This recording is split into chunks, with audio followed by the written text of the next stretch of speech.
Of course, joining me on today's show is Rotarian Akan Emma. He is a media and PR practitioner. He's also a Rotarian, a Rotary Past District Governor, and also a polio advocate. Hello, sir. Good afternoon and welcome to the show. Good afternoon. Thank you. It's my privilege to be here. How do you feel about being on Wellbeing today? Well, it's a privilege and it's something I don't take for granted. Particularly, we're coming to discuss polio, and tomorrow is the World Polio Day. Great. So that's why I feel so excited. Great. Speaking of polio, let's just hit the ground running because of time. When you say polio, what do you mean?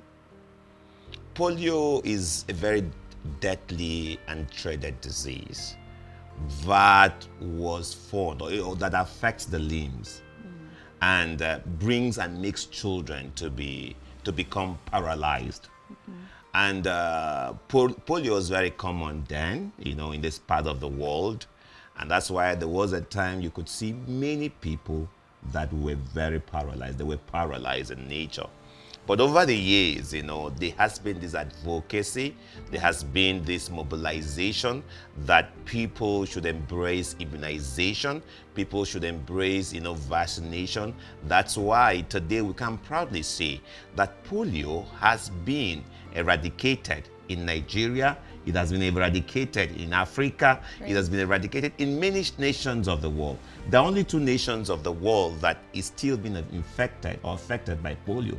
That's Pakistan and Afghanistan. If polio is eradicated in Nigeria, why are we still giving out immunization? Yeah, we must continue to give out immunization so that we can sustain that hit. Because polio is transferable. So you don't know where a child is coming from. It's transferable, can be transferred through water, through the feces, and through food. So that's why we have the national immunization rounds, every time, so that children between the ages of 0, I think, to 5, 6 can be immunized and vaccinated against polio. Okay, let's turn the spotlight to Rotary for a moment. Of all the diseases affecting children, why did Rotary Club particularly pick on polio? Now, in 1978, Rotary conceived of a program that was called the 3H program. The 3H stood for health, hunger, and humanity. At this point, the Philippines, as a country, was coming out of the civil war. And they realized that, many children in Philippines, that they were infected by polio. So in 1979, Rotary took a decision to go to that country to immunize the children against polio. Close to 6 million plus children were immunized. And so when Rotary saw how successful this was, Rotary could take a decision announced on the floor of the United Nations General Assembly in 1980 that Rotary was ready to eradicate polio from the face of the earth.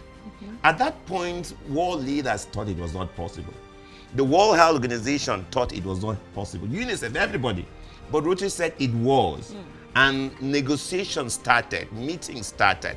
And then what is called the Global Polio Eradication Initiative was conceived. And so from 1985, Rotary started this. But when these people came together, from 1988, they started it. And so today is a big story. And we're grateful to these partners and the likes of the Gates Foundation that have sustained this. Thank you.